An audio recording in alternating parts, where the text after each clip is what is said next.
My name is Dr. Robert Rozbruch, and I am the Chief of the Limb Lengthening and Complex Reconstruction Service. It is a relatively new field within orthopedic surgery, both at the hospital level and at the national level. The typical patient who comes to us is somebody who has a leg length discrepancy or somebody who has a limb deformity, and it could be for congenital reasons, meaning it's from birth, or it could be related to a traumatic episode. It could have been a trauma during childhood where the growth has been affected, and so now they have a crooked, short leg.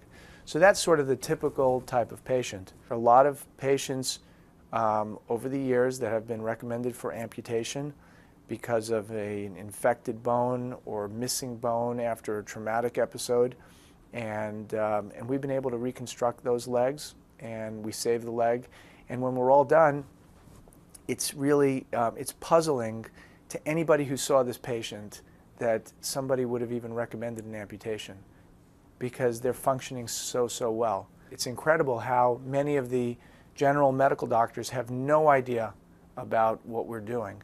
But what's even more interesting is that oftentimes orthopedic surgeons still do not entirely know what is possible and what we can do. So the more I get the word out, the more I make it clear and inform the medical community about what we can do, what we can offer their patients, they can make appropriate referrals to us. We work with a pretty narrow focus, and we are very good at what we do.